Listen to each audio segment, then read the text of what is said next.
So this weekend we had the Champions Cup final, the Challenge Cup final, and in amongst it there was actually a really big announcement that got a little bit lost, and that was from the EPCR, European Professional Club Rugby Board, saying we have ratified a World Club Championship and they want it to start in 2028, then 2032, and then once every 4 years. And this is kind of almost the holy grail for club rugby, trying to find out on a global scale who is the best club in the world.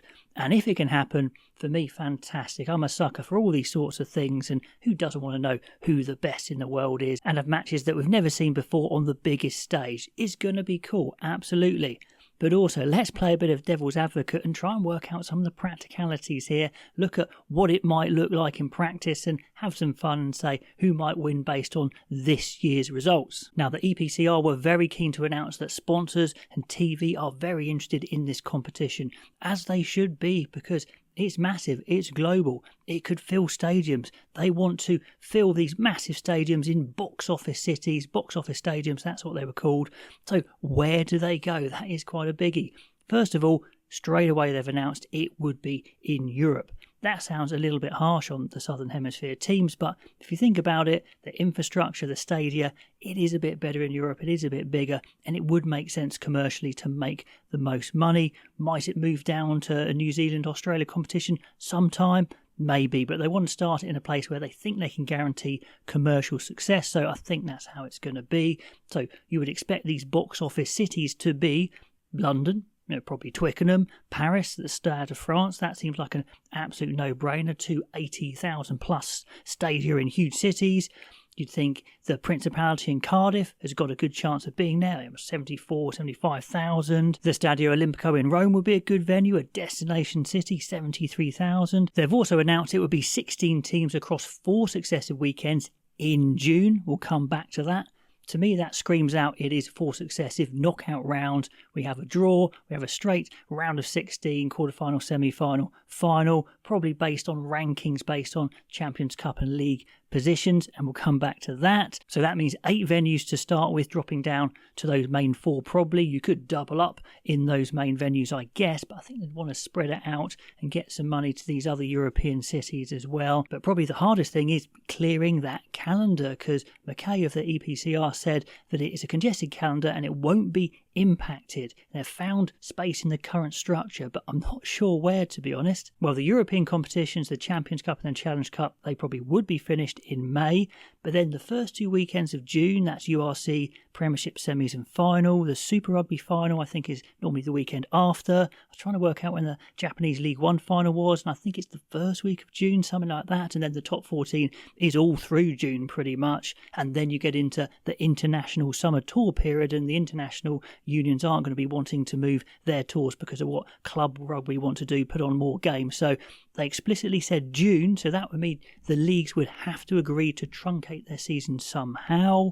The Premiership's a bit smaller, unfortunately a bit smaller now because of all the teams going into administration, so they could probably scrap the Premiership Cup for a year or completely. They could play through the Six Nations, so I think they could crunch it up, but the rest could really struggle. I mean, the top 14, no idea what they would do. They could scrap the playoffs, but that's the big thing and the big money generator, so not sure what they're going to do, but it looks like they've got together and they've agreed they will do it somehow and clear the window in June. Let me know how you think they might do it. Now, don't get me wrong, I want it to happen, but also it could be pretty tricky, and also you've got to think about extra games. If they're going to somehow squash the season together and play the same or similar number of games in season, and you've got the World Club Championship, then how do you protect players physically? So I think player welfare is another big question. Anyway, let's say they somehow clear the calendar, they ensure player welfare somehow.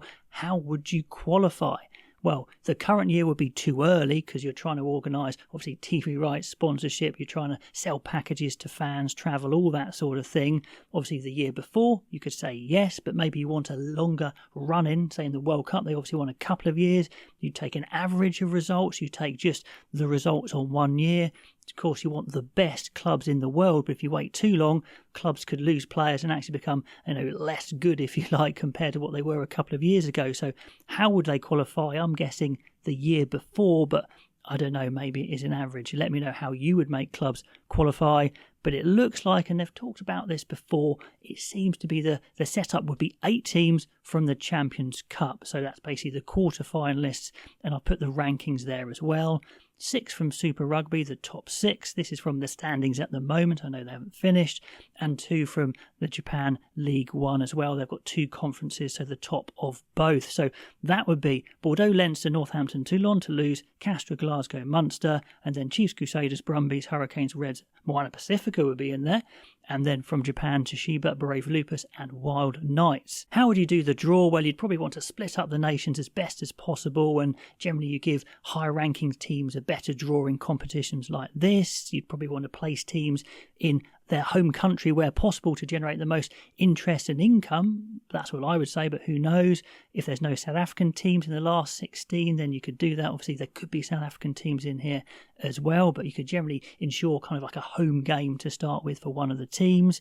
So in this scenario, how would it look? Let's say the club competition starts in 2026, not 2028, and it's based on this year's results as it stands. Maybe you have a last 16 like this.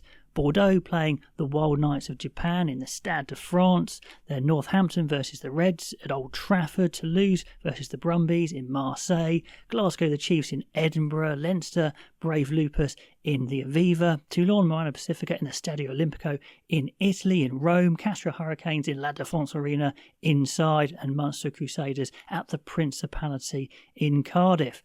How would that play out? Well, I just kind of went through it off the top of my head, and there the semi-finals maybe work out as Bordeaux Toulouse in France, in the Stade de France, and Leinster Crusaders at Twickenham. Say, anyway, let me know who you think would win in that sort of scenario. There's the last 16 on the side. Love to know your thoughts on it. How would it work? Is it a good idea? I think it's a great idea, but practically, is it actually going to work? Well, they're going to try and make it work. It's going to be interesting. Who is the best team in the world right now? Who would you say? Anyway, love to know all your thoughts on the matter. As always, if you watch these videos and you haven't subscribed, it would be amazing if you did. Really helps the channel out. And I'll catch you guys next time.